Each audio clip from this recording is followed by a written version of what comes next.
नमस्कार। स्वागत है आपका तौजी की स्टोरीज में।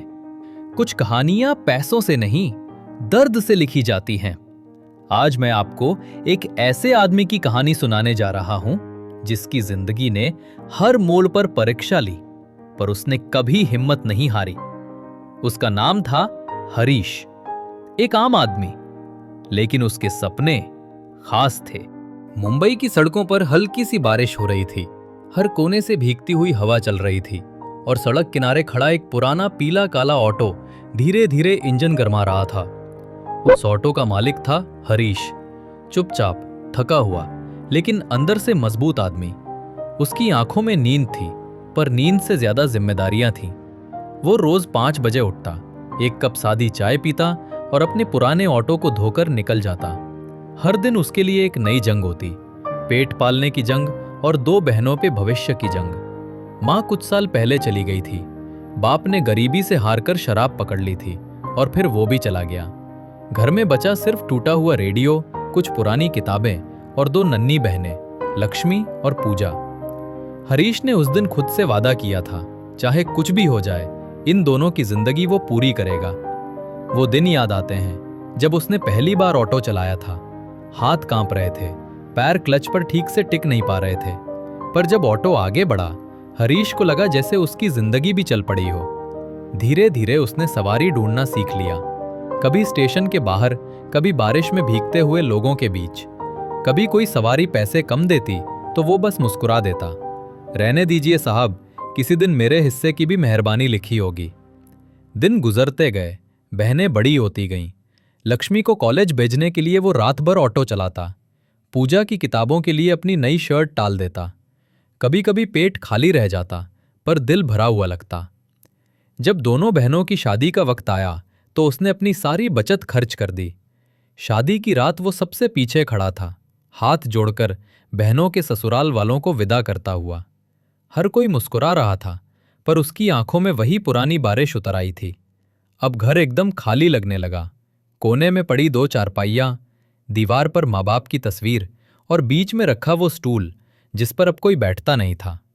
उसने खुद से कहा, अब मेरी बारी है जीने की। एक दिन स्टेशन के बाहर मीना नाम की औरत उसके ऑटो में बैठी। वो रोज ऑफिस जाती थी और हर दिन उसी से ऑटो लेती। धीरे धीरे बातें बढ़ी, फिर चाय के कप के बीच कुछ हंसी और उम्मीदें भी आने लगीं। हरीश को लगा जिंदगी मुस्कुराना चाहती है। शादी सादी थी, पर हरीश के लिए त्योहार जैसी। वो मीना को खुश रखना चाहता था, पर जिंदगी की हकीकत कुछ और थी। मीना को चाहिए था शहर की चमक, अच्छा घर, बढ़िया कपड़े, सैर सपाटा, पर हरीश के पास सिर्फ ईमानदारी थी और एक पुराना ऑटो। धीरे धीरे उनके बीच दूरियां बढ़ने लगी। मीना के चेहरे की मुस्कान अब शिकायतों में बदल गई थी। तुम्हारे साथ ये जिंदगी काटनी मुश्किल है हरीश, वो कहती, और हरीश बस चुप रहता। वो जानता था, गरीबी सिर्फ पेट नहीं काटती, रिश्ते भी खा जाती है। एक दिन मीना ने घर छोड़ा और कभी वापस नहीं आई। हरीश ने तलाक के कागज देखे, पर आंसू नहीं बहाए। वो बस बाहर निकला और उसी ऑटो में बैठ गया जिसे उसने अपना सहारा कहा था। अब उसके पास कोई नहीं था, पर उसके अंदर एक ठहराव था। रातों में जब सड़कें खाली होती तो वो खुद से बातें करता, शायद मैं इस शहर का हिस्सा नहीं, बस एक साया हूं जो दूसरों को मंजिल तक छोड़ आता है, पर खुद के लिए कोई रास्ता नहीं। हर शाम वो उसी ढाबे पर बैठता जहां दीवार पर लिखा था, थोड़ा ठहरिए, जिंदगी यहीं से मुस्कुराती है। और एक दिन सचमुच जिंदगी ने वहीं से मुस्कुराना शुरू किया। अक्सर एक सुबह जब वो सवारी ढूंढ रहा था, एक लड़की ऑटो में बैठी, सफेद यूनिफॉर्म में एक नर्स, हाथ में टिफिन और चेहरे पर मुस्कान। भैया, हॉस्पिटल चलिए, उसने कहा। हरीश ने शीशा साफ किया और मुस्कुराकर कहा, बैठ जाइए, वक्त से पहले पहुंचा दूंगा। उसे नहीं पता था, यही सफर उसकी जिंदगी बदलने वाला है। वो सुबह बाकी दिनों जैसी नहीं थी। आसमान में हल्के बादल थे, सड़क पर नमी थी और हवा में एक अजीब सी ताजगी। हरीश ने अपना ऑटो चालू किया, वही पुराना इंजन, वही आवाज, पर आज उसके मन में कुछ अलग था। भैया, हॉस्पिटल चलिए। उसने पीछे मुड़कर देखा। एक लड़की, उम्र करीब 24 से 25, आंखों में आत्मविश्वास और चेहरे पर थकान, पर उस थकान में भी कुछ था, एक सुकून, जैसे दुनिया की उलझनों से लड़ते हुए भी वो हिम्मत रखती हो। कहाँ तक हॉस्पिटल? सेंट जोसेफ अंधेरी। हरीश ने बिना कुछ बोले ऑटो बढ़ा दिया। रास्ते में उसने देखा, लड़की बार बार मोबाइल पर किसी मरीज की रिपोर्ट देख रही थी। उसकी आंखों में दया थी और शायद वही चीज हरीश को छू गई। कुछ पल बाद उसने पूछा, आप रोज हॉस्पिटल जाती हैं? जी, मैं नर्स हूं, उसने मुस्कुराकर कहा। हर दिन कुछ नए चेहरे, कुछ नई कहानियां, कभी कोई लौट आता है, कभी नहीं। हरीश को लगा जैसे उसने उसके दिल की बात कह दी हो। जिंदगी भी तो ऐसी ही थी। कुछ लोग उसके ऑटो में चढ़ते, कुछ उतरते, कुछ चेहरे बस याद बनकर रह जाते। वो सफ़र ख़त्म हुआ, पर काव्या ने जाते जाते कहा, भैया कल भी आओगे ना? टाइम पर पहुंचना होता है। हरीश ने सिर हिलाया और पहली बार मुस्कान दिल से आई थी। उस दिन के बाद वो रोज उसे हॉस्पिटल छोड़ता, कभी बारिश में भीगते हुए, कभी सुबह की ठंडी हवा में। रास्ते में दोनों की बातें बढ़ने लगी। काव्या अपनी माँ की बीमारी की बात बताती और हरीश बस सुनता रहता। कभी कभी वो उसे चाय पिलाने के लिए रोक लेती। भैया चाय तो आप ही पिलाओगे, मैंने इतनी बार कहा है। हरीश मुस्कुरा देता, आप कहती है तो हुक्म सर आंखों पर। धीरे धीरे वो दोनों एक दूसरे की जिंदगी का हिस्सा बन गए, बिना किसी नाम के, बिना किसी रिश्ते के, बस दो थके हुए इंसान जो एक दूसरे के साथ में सुकून ढूंढ रहे थे। एक दिन हॉस्पिटल के बाहर हरीश खड़ा था। काव्या भागती हुई आई, आंखों में आंसू थे। भैया, मां नहीं रही, वो फूटकर रो पड़ी। हरीश ने कुछ नहीं कहा, बस उसे बैठाया और ऑटो चलाने लगा।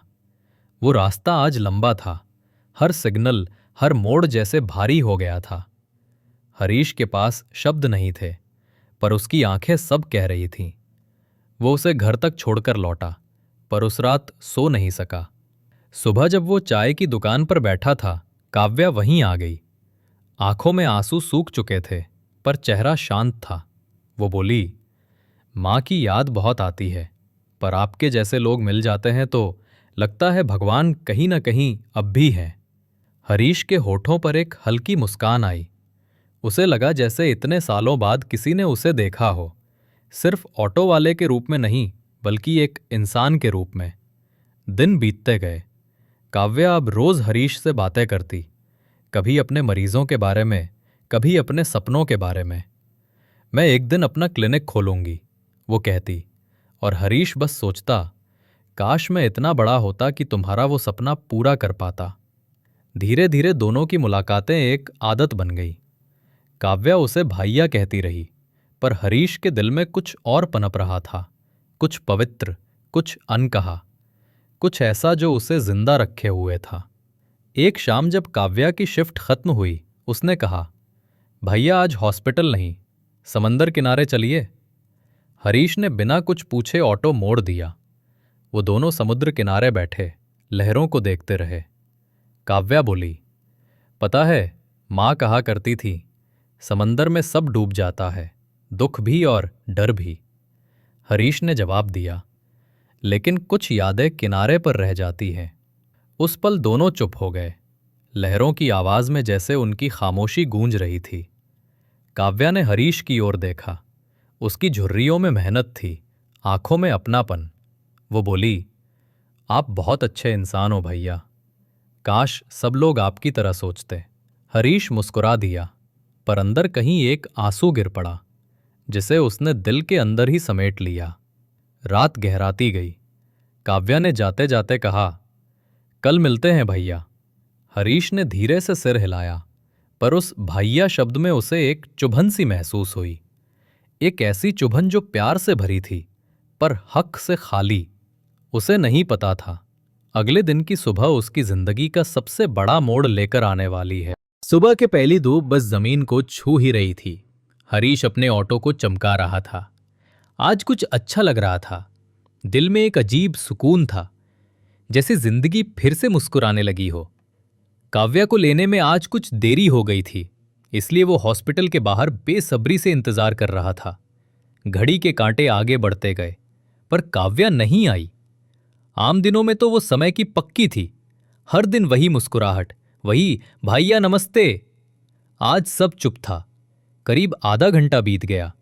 तभी हॉस्पिटल के अंदर से एक सफेद कोट वाला डॉक्टर बाहर आया। हरीश ने पास जाकर पूछा, डॉक्टर साहब, नर्स काव्या आई नहीं आज? डॉक्टर ने उसे देखा, फिर एक पल रुककर बोला, काव्या? रात को एक्सीडेंट हो गया था जब वो इमरजेंसी केस में जा रही थी। अब वो नहीं रही। दुनिया ठहर गई। हरीश वहीं खड़ा रह गया, हाथ में ऑटो की चाबी, आंखों में सन्नाटा, और कानों में गूंजता रहा वही एक शब्द, नहीं रही। उस दिन वो कुछ नहीं बोला। ऑटो वहीं खड़ा रहा। इंजन ठंडा पड़ गया। शाम को जब सूरज ढल रहा था, हरीश हॉस्पिटल के पीछे वाले मंदिर में जाकर बैठ गया। दीवार पर टिकी उस देवी की मूर्ति को देखते हुए बोला, मां, तूने मुझे हर दर्द दिया, पर आज जो छीन लिया वो मेरा सुकून था। धीरे धीरे उसकी जिंदगी फिर से खाली हो गई। वो पहले भी अकेला था, अब और भी ज्यादा। पर अब उसका अकेलापन भारी नहीं था, क्योंकि अब उसके अंदर एक याद बस चुकी थी, काव्या की मुस्कान, काव्या की आवाज, और उसका वो भाइया। कई महीने बीत गए। हरीश फिर से ऑटो चलाने लगा, पर अब हर सवारी के साथ उसकी आंखें किसी को ढूंढती। कभी किसी लड़की को देखता तो सोचता, काव्या जैसी लगती है, फिर खुद ही मुस्कुरा देता। पगला गया है हरीश। एक दिन एक छोटी बच्ची अपने स्कूल के बैग के साथ ऑटो में बैठी। बड़ी मासूम थी। रास्ते में बोली, अंकल, मम्मी हॉस्पिटल में काम करती हैं। हरीश ने पूछा, कहाँ? बोली, सेंट जोसेफ हॉस्पिटल में। हरीश का दिल धड़क उठा। वो कुछ देर चुप रहा, फिर धीरे से बोला, तेरी मम्मी का नाम? बोली, काव्या शर्मा। ऑटो के ब्रेक अपने आप लग गए। हरीश ने पीछे पलट कर देखा। वो बच्ची काव्या की आंखों जैसी लग रही थी, चेहरे पर वही मासूम मुस्कान। हरीश की आंखों में आंसू आ गए। उसे याद आया, कुछ महीनों पहले काव्या ने कहा था, भाइया, मेरी मां की मौत के बाद मैं अनाथ हो गई थी। अब मैं चाहती हूं कि किसी दिन किसी बच्चे को मां जैसा प्यार दूं। वो बच्ची शायद उसी अनाथालय से थी जहां काव्या वीकेंड पर बच्चों की देखभाल करने जाती थी। अब समझ आया, काव्या ने अपनी मौत से पहले भी किसी की जिंदगी में रोशनी छोड़ दी थी। उस दिन हरीश ने फैसला किया, वो बच्ची जिसका नाम आर्या था, उसके स्कूल आने जाने की जिम्मेदारी उसी ने ली। हर दिन सुबह वो उसे छोड़ने जाता, शाम को लेने आता। धीरे धीरे वो बच्ची उसकी जिंदगी की रोशनी बन गई। आर्या जब हंसती तो हरीश को लगता जैसे काव्या फिर से मुस्कुरा रही है। वो अब अकेला नहीं था।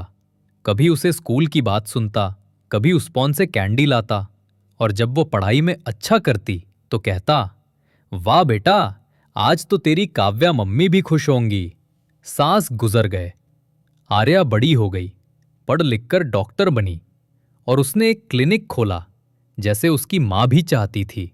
उद्घाटन के दिन हरीश पीछे की कुर्सी पर बैठा था। सफेद शर्ट, पुराने जूते और आंखों में चमक।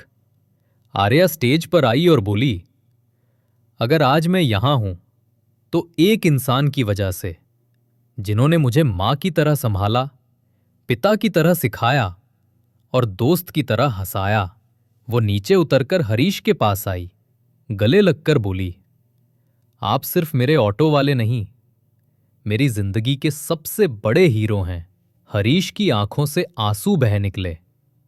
उसने ऊपर आसमान की ओर देखा, जैसे कह रहा हो, देख काव्या, तेरा सपना पूरा हो गया। उस दिन जब वो वापस अपने ऑटो में बैठा तो सामने वाली शीशे में उसे दो चेहरे दिखे, एक उसका अपना और एक धुंधला सा मुस्कुराता हुआ चेहरा काव्या का। वो बोला, अब जिंदगी पूरी हो गई मां। और ऑटो धीरे धीरे उस भीगी सड़क पर आगे बढ़ता गया, जैसे सफर खत्म नहीं हुआ, बस नया मोड़ ले लिया हो। अगर ये कहानी आपके दिल को छू गई तो इसे एक लाइक दीजिए और नीचे कमेंट में लिखिए, क्या आपको भी कभी हरीश जैसा कोई मिला है? ऐसी ही सच्ची और दिल को छू जाने वाली कहानियों के लिए हमारे चैनल तो जी की कहानियान को सब्सक्राइब करना ना भूलें। धन्यवाद। फिर मिलेंगे एक नई कहानी के साथ।